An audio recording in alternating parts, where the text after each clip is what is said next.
मुसलमान तो बाबर की औलाद हैं और तुम गद्दार राणा सांगा की औलाद हो, ये हिंदुस्तान में तय हो जाना चाहिए। आज अगर राणा सांगा जिंदा होते तो तुम जैसे दूर कोने में बैठकर टोपियां सिल रहे होते। कि मुसलमान इनमें बाबर का डीएनए है। कि बाबर को लाया कौन? बाबर को इब्राहिम लोदी को हराने के लिए राणा सांगा लाया था। जो दरिंदा खा गया अपना पूरा परिवार, फक्र से आज शरियाई दीवानों को मोहब्बत है उसकी कब्र से। और जिसने जाजिया टैक्स लगाने का काम किया था, आज उसको ये लोग याद करते हैं। जिसने धर्म के नाम पर हिंदुओं पर टैक्स लगाने का काम किया था, आज उसकी कब्र को याद करने का काम ये करते हैं। और बाबर की तो आलोचना करते हैं, राणा सांगा की आलोचना नहीं करते। शताब्दी ने कहा जिनको रंग पसंद नहीं है वो हिंदुस्तान छोड़ दे। इस देश की मिट्टी पर जितना अधिकार हिंदू का है उससे कम अधिकार हिंदुस्तान के मुसलमान का है। मुगलियाई सोच के साथ ही चल रहे हैं। इनके आइडियल तो राणा सांगा, शिवाजी महाराज, महाराणा प्रताप होने चाहिए थे, लेकिन बाबा और औरंगजेब को याद करने में ये लोग लगे हैं। दमदमे में दम नहीं अब खैर मांगो जान की, ए जफर ठंडी पड़ी अब तेग हिंदुस्तान की। जाता हूं वोट बैंक के लिए, स्वाभिमान को कितनी छोड़ दोगे, कितना नीचे गिर जाओगे। मैं कहूंगा वीर कभी मरते नहीं, वो सदा जिंदा रहते हैं। कभी दिलों में, कभी इतिहास में अमर रहते हैं। साहस इतना था शूरवीर राणा सांगा में, भर देश के दुश्मन कांपते थे थर थर। मेवाड़ शिरोमणि को तुम नीचा क्या दिखाओगे? मुगलिया सोच की औलादों, जिनके 80 घाव थे तन पर, व्यथा नहीं थी मन में। कि मुसलमान इनमें बाबर का डीएनए है। कि बाबर को लाया कौन? बाबर को इब्राहिम लोदी को हराने के लिए राणा सांगा लाया था। तो मुसलमान तो बाबर की औलाद हैं और तुम गद्दार राणा सांगा की औलाद हो, ये हिंदुस्तान में तय हो जाना चाहिए। अगर बाबर की तो आलोचना करते हैं, राणा सांगा की आलोचना नहीं करते। शताब्दी ने कहा जिनको रंग पसंद नहीं है वो हिंदुस्तान छोड़ दे। इस देश की मिट्टी पर जितना अधिकार हिंदू का है उससे कम अधिकार हिंदुस्तान के मुसलमान का है। बाबर को अपना आदर्श मानता नहीं है, वो तो मोहम्मद साहब को अपना आदर्श मानता है, सूफी संतों की परंपरा को अपना आदर्श मानता है। लेकिन सभापति महोदय, मैं जानना चाहूंगा कि बाबर को लाया कौन? बाबर को इब्राहिम लोदी को हराने के लिए राणा सांगा लाया था। तो मुसलमान तो बाबर की औलाद हैं और तुम गद्दार राणा सांगा की औलाद हो, ये हिंदुस्तान में तय हो जाना चाहिए। अगर बाबर की तो आलोचना करते हैं, राणा सांगा की आलोचना नहीं करते। शताब्दी माननीय श्री रामजी लाल सुमन, माननीय रामजी लाल सुमन 5 मिनट्स रूल साहब बनाते हैं, बना दीजिएगा आगे। माननीय श्री रामजी लाल सुमन 5 मिनट प्लीज, 5 मिनट बोलो sir. 5 minute, nothing is going on record madam, nothing is going on record, please 5 minutes. उप सभापति जी, हम गृह मंत्रालय के कामकाज पर यहां चर्चा कर रहे हैं और मैं समझता हूं देश का जो गृह मंत्रालय है उसका प्रमुख काम है देश की एकता को बनाए रखना, सामाजिक सद्भाव को बनाए रखना। ये पूरा देश एक घर है और हिंदुस्तान के प्रधानमंत्री और गृह मंत्री का ये दायित्व है कि हिंदुस्तान में विभिन्न जाति और धर्मों के लोग रहते हैं, यहां सभी धर्मों में सामंजस्य हो, एक धर्म के मानने वाले दूसरे धर्म की इज्जत करें। लेकिन पिछली बार देखने में आया है कि जानबूझ करके हमारे देश में सामाजिक सद्भाव को बिगाड़ने की कोशिश की जा रही है। उपसभापति जी, मैं नहीं जानता, अभी होली का त्योहार था और मैंने कहीं नहीं पढ़ा कि किसी मुसलमान ने यह कहा हो कि हम सद्भावना बिगाड़ना चाहते हैं या होली के त्योहार में व्यवधान पैदा करना चाहते हैं। लेकिन इसके बावजूद भी तमाम ऐसे बयान आए जिसके चलते समाज में दरार पैदा हुई, रिश्ते खराब हुए। सर, एक बिहार के विधायक हैं और एक उत्तर प्रदेश के विधायक हैं।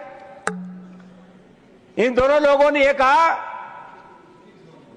कि मुसलमान अपने घर में कैद हो जाए होली पर। उत्तर प्रदेश के एक मंत्री ने कहा कि जिनको रंगों से नफरत है वो हिंदुस्तान छोड़ रहे हैं। और सभापति महोदय, अलीगढ़ यूनिवर्सिटी में सभापति महोदय,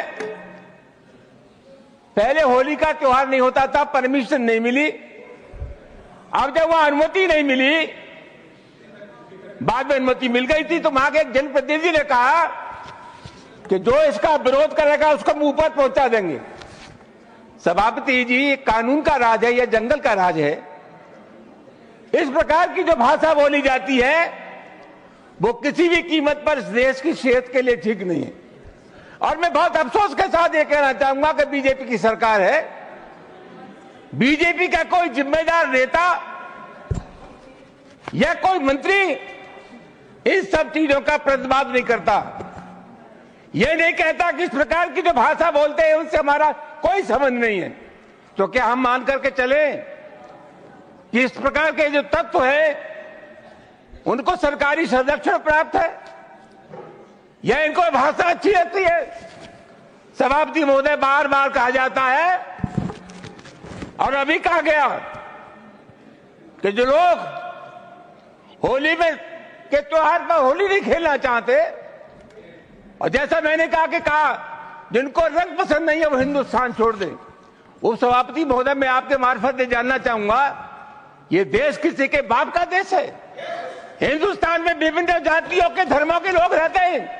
इस देश की मिट्टी पर जितना अधिकार हिंदू का है उससे कम अधिकार हिंदुस्तान के मुसलमान का है। राष्ट्रीय आंदोलन में हिंदू, मुसलमान, सिख, ईसाई सब लोगों ने तिरंगे झंडे के नीचे एक कौम बनाई। आखिरी मुगल बादशाह जफर, उसके बेटों का सर कलम कर दिया गया, बादशाह जफर के पास भेज दिया गया और अंग्रेजों ने कहा दमदमे में दम नहीं, अब खैर मांगो जान की, ए जफर ठंडी पड़ी अब तेग हिंदुस्तान की। बूढ़े बादशाह जफर ने कहा गाजियों में बू रहेगी जब तक ईमान की, तक से लंदन तक चलेगी तेग हिंदुस्तान की। सभापति महोदय, कौन है इसका ठेकेदार? हर बात में एक तो ये बीजेपी के लोगों का तकिया कलाम हो गया है सभापति महोदय कि मुसलमान, इनमें बाबर का डीएनए है। उप सभापति महोदय, मैं जानना चाहूंगा कि बाबर का डीएनए मुसलमान में है। हिंदुस्तान का मुसलमान तो बाबर को अपना आदर्श मानता नहीं है, वो तो मोहम्मद साहब को अपना आदर्श मानता है, सूफी संतों की परंपरा को अपना आदर्श मानता है। लेकिन सभापति महोदय, मैं जानना चाहूंगा कि बाबर को लाया कौन? बाबर को इब्राहिम लोदी को हराने के लिए राणा सांगा लाया था। तो मुसलमान तो बाबर की औलाद हैं और तुम गद्दार राणा सांगा की औलाद हो, ये हिंदुस्तान में तय हो जाना चाहिए। अगर बाबर की तो आलोचना करते हैं, राणा सांगा की आलोचना नहीं करते। सभापति महोदय, ये बहुत सभापति महोदय, ये देश की एकता का अनुभवी आदमी है, बातचीत में संसदीय मर्यादाओं का ध्यान रखें, संसदीय मर्यादाओं का ध्यान रखें। वो टाइम है जो भी चीजें संसदीय मर्यादा के अनुकूल नहीं है, आजादी की लड़ाई में बुलाई की सभापति महोदय, please your time is over, you please sit. माननीय श्री वाई को ऑनरेबल।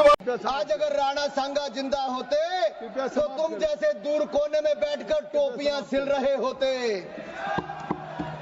सर, मुगलियाई सोच के साथ ही चल रहे हैं। इनके आइडियल तो राणा सांगा, शिवाजी महाराज, महाराणा प्रताप होने चाहिए थे, लेकिन बाबा और औरंगजेब को याद करने में ये लोग लगे हैं। मैं तो इसमें एक बात कहूंगा, जो दरिंदा खा गया अपना पूरा परिवार, फक्र से आज शरियाई दीवानों को मोहब्बत है उसकी कब्र से। और जिसने जाजिया टैक्स लगाने का काम किया था, आज उसको ये लोग याद करते हैं। जिन्होंने धर्म के नाम पर हिंदुओं पर टैक्स लगाने का काम किया था, आज उसकी कब्र को याद करने का काम ये करते हैं। अब मैं जाता हूं, वोट बैंक के लिए स्वाभिमान को कितनी छोड़ दोगे, कितना नीचे गिर जाओगे। मैं कहूंगा, वीर कभी मरते नहीं, वो सदा जिंदा रहते हैं, कभी दिलों में, कभी इतिहास में अमर रहते हैं। साहस इतना था शूरवीर राणा सांगा में, भर देश के दुश्मन कांपते थे थर थर। मेवाड़ शिरोमणि को तुम नीचा क्या दिखाओगे? मुगलिया सोच की औलादों, जिनके 80 घाव थे तन पर, व्यथा नहीं थी मन में। श्री अनुराग सिंह ठाकुर। धन्यवाद सभापति महोदय। विपक्ष के एक नेता है हमारे पीएससी कमेटी में, आप भी हैं।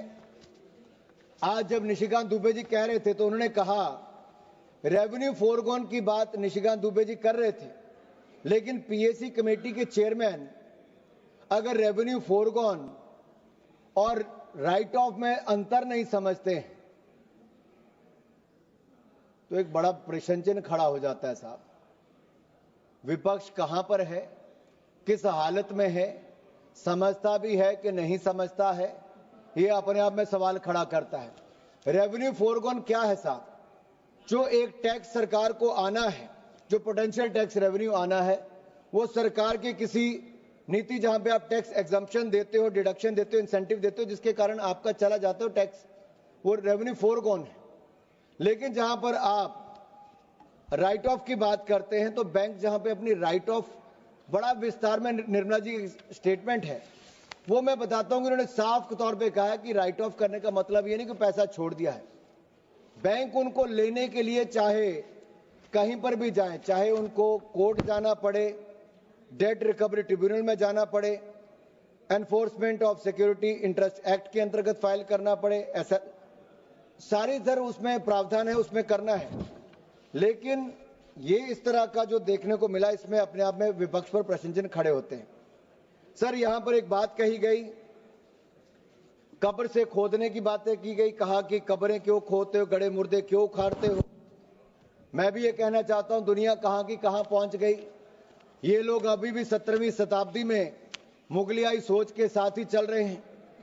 इनके आइडियल तो राणा सांगा, शिवाजी महाराज, महाराणा प्रताप होने चाहिए थे, लेकिन बाबा और औरंगजेब को याद करने में ये लोग लगे हैं। मैं तो इसमें एक बात कहूंगा, जो दरिंदा खा गया अपना पूरा परिवार, फक्र से आज शरियाए दीवानों को मोहब्बत है उसकी कब्र से।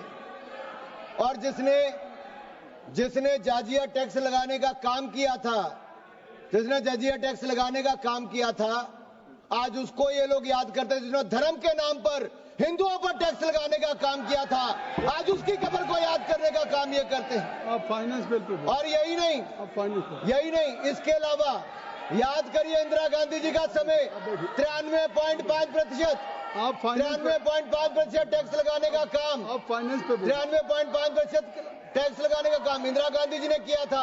आज नरेंद्र मोदी जी की सरकार है जिसने 12 लाख तक जीरो टैक्स किया है, कोई टैक्स नहीं लगाया, टैक्स माफ करने का काम किया। और जहां तक जीएसटी अपीलेट ट्रिब्यूनल की बात है, जीएसटी अपीलेट ट्रिब्यूनल भी हमने बना दिया है, संजय मिश्रा जी उसके चेयरमैन है। यही नहीं सर, मैं एक बात आपसे और कहना चाहता हूं, अगर आप राणा सांगा की बात कही गई, ये विपक्ष के नेताओं से मैं कहना चाहता हूं, हमारे पूर्वज, हमारे नायक भारत के गौरव हैं, ये इनको अपमानित करने का बार बार प्रयास करते हैं।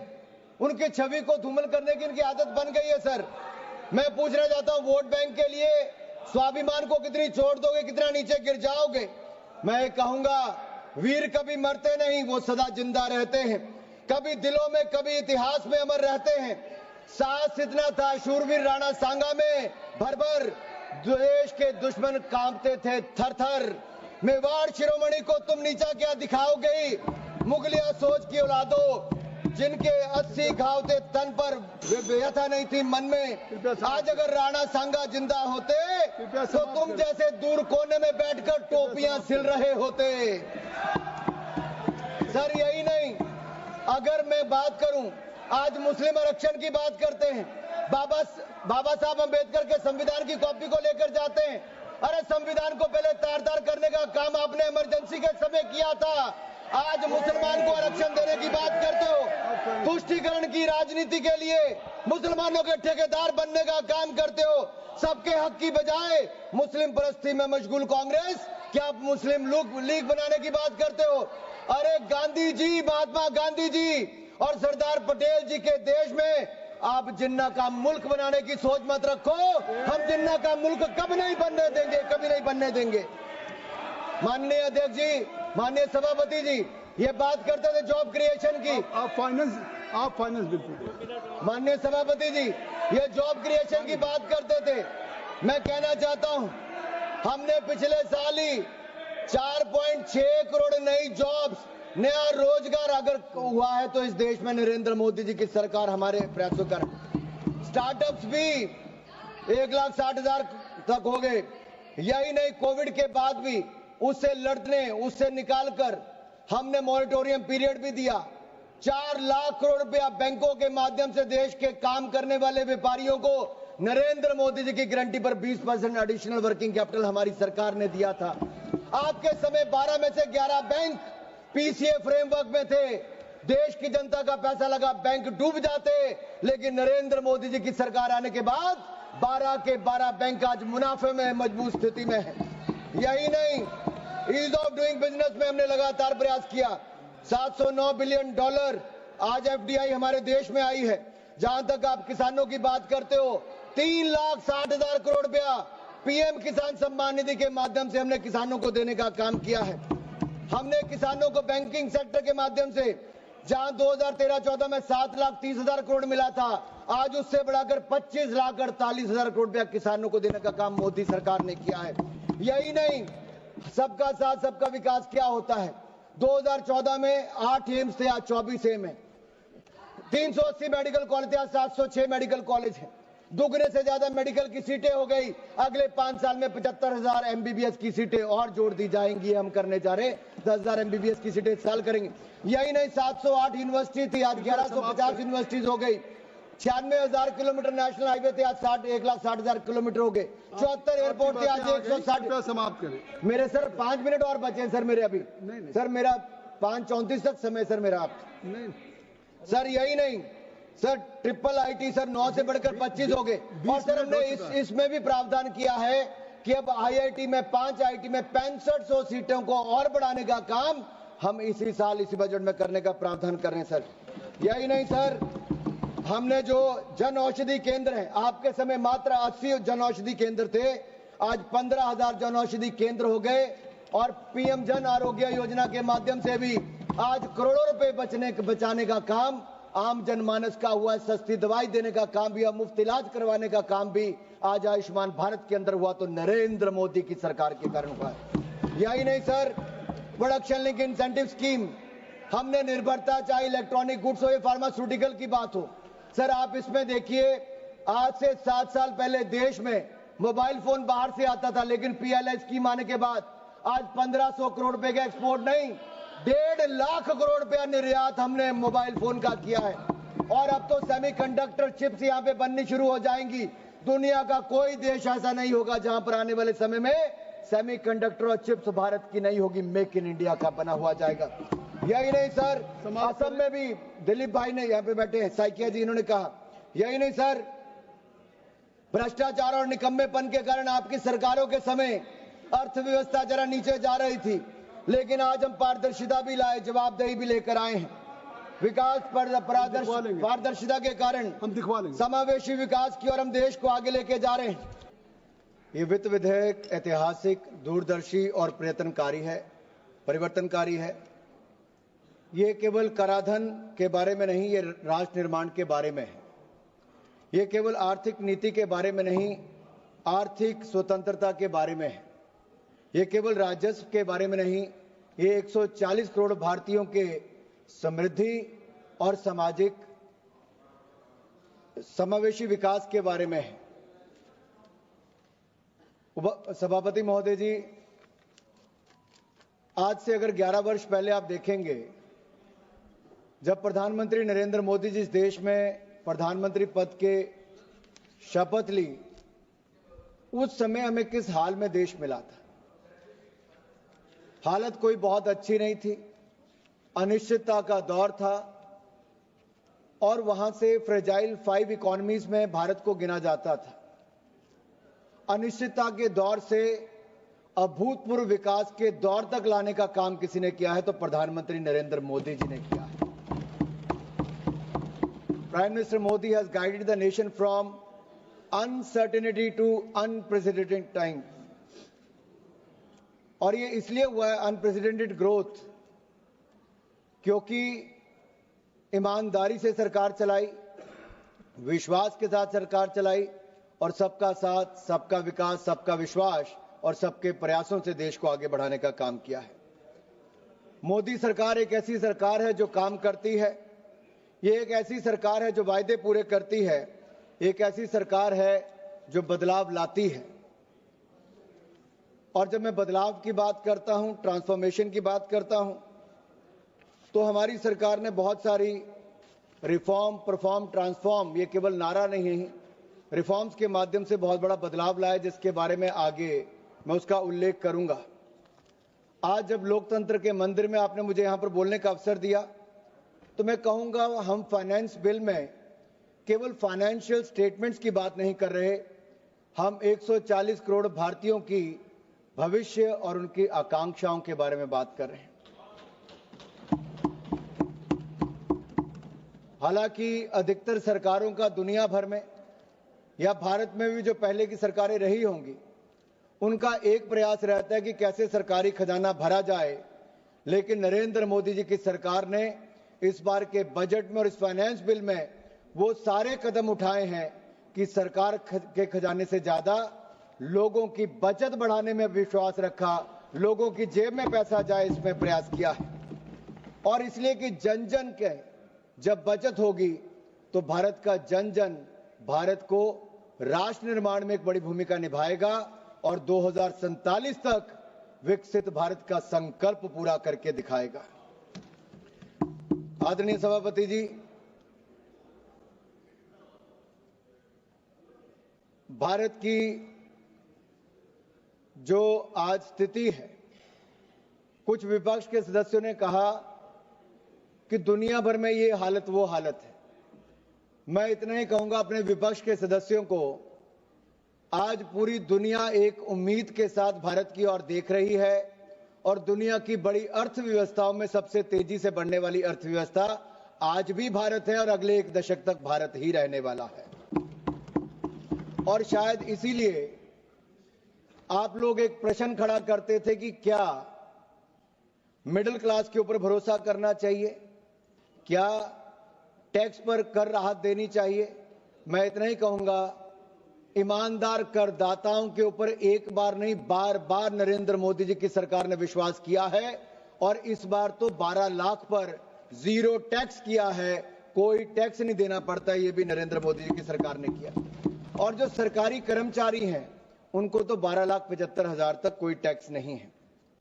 और ये जहां देश के अन्य वर्गों को आगे बढ़ने का अवसर मिलेगा, वहीं पर मध्यम वर्ग को भी और उनके अनथक प्रयासों से राष्ट्र निर्माण में उनकी एक बड़ी भूमिका होगी। इस बजट, इस फाइनेंस बिल में विकसित भारत का जो संकल्प हम लेकर चले हैं, इसमें युवाओं के लिए अवसर है, महिलाओं के सशक्तिकरण की बात है, हर भारतीय को सफल होने के लिए मौका दिया गया है और टेक्नोलॉजी का उपयोग करने का बल दिया है।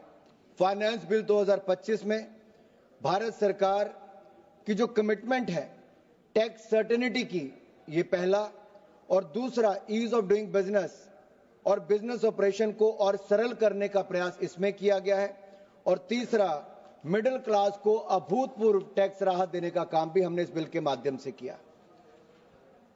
जहां तक मैं रिफॉर्म्स की बात करूं, अगर पिछले 10 वर्षों पर नजर सभापति जी मारी जाए तो अगर उस प्रकाश में कुछ डालना चाहूंगा, पिछले 10 वर्षों में जहां एक और faceless assessment, tax payer charter, faster returns, almost 99% जो रिटर्न्स हैं वो सेल्फ असेसमेंट के माध्यम से की जाती है। मैं अपने विपक्ष के सदस्यों को बताना चाहता हूं, विवाद से विश्वास स्कीम ये हम लोग लेकर आए, और अब जन विश्वास बिल, जहां जन विश्वास बिल 1.0 पहले आया था, उसमें 180 प्रावधानों को डीक्रिमिनलाइज करने का काम किया था।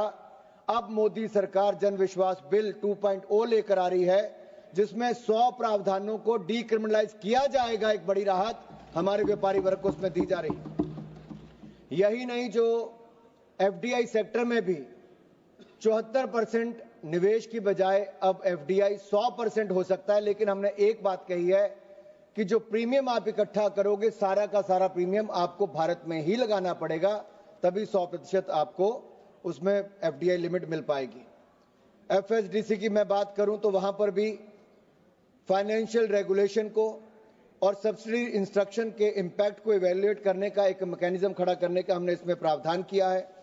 और अन्य जो टैक्स रिफॉर्म्स इसमें कही गई हैं, कस्टम्स एक्ट 1962 में कोई प्रावधान यही नहीं था कि किसी निश्चित काल में आप लोग प्रोविजनल असेसमेंट को फाइनलाइज कर सकें। एक बड़ा कदम इसमें उठाया गया है जिसमें अब सर्टेनिटी भी होगी, यानी कि निश्चितता भी आएगी और हमारी लागत भी कम होगी।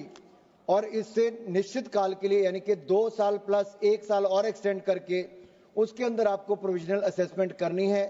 ये प्रयास इसमें किए गए। दूसरा जो सेल्फ ऑक्युपाइड प्रॉपर्टीज है, पहले आपको उसमें प्रावधान केवल 1 वर्ष का था, अब गवर्नमेंट ने 2 ऐसी सेल्फ ऑक्युपाइड प्रॉपर्टीज को बिना किसी कंडीशन के आपको करने का ये भी प्रावधान दे दिया है। एक और जो बड़ी बात इसमें की गई है, streamlining the process of transfer pricing, इसको भी स्थिरता और देने के लिए इसमें भी ब्लॉक पीरियड 3 साल का किया गया है, जो ग्लोबल बेस्ट प्रैक्टिसेस के अनुसार है। इसके लिए भी मैं मोदी सरकार को और वित्त मंत्री जी का बहुत बहुत आभार प्रकट करता हूं। स्कोप ऑफ हार्बर रूल्स की मैं बात करूं तो इसको भी अंतर्राष्ट्रीय मानदंडों के अनुसार वैसे ही इसको एक्सपेंड किया गया है।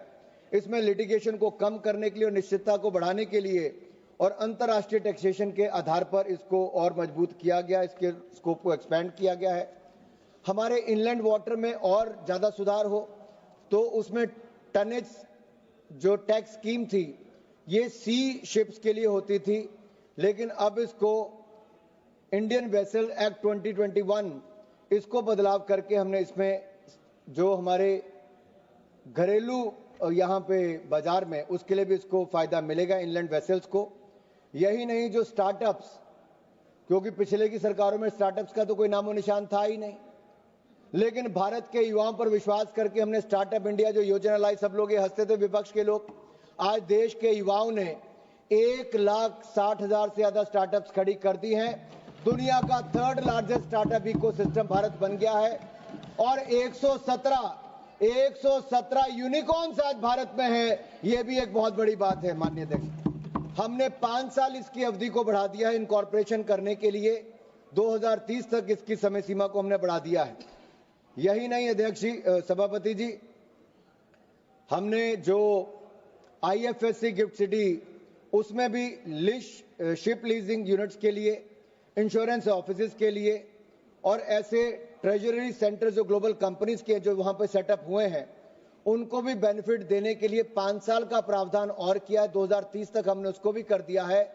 हम शॉर्ट टर्म निर्णय नहीं ले रहे, लॉन्ग टर्म के निर्णय लिए गए हैं। ये विश्वास मोदी सरकार का है कि दुनिया को अगर निवेश कहीं पर करना है तो वो भारत है, भारत और भारत में ही वो सुविधाएं होनी चाहिए। तो मैं ये कहना चाहता हूं, जहां तक मैं इनडायरेक्ट टैक्सेशन पे आऊंगा तो मैं ये कहूंगा, these are not just financial policies, these are the policies that change lives.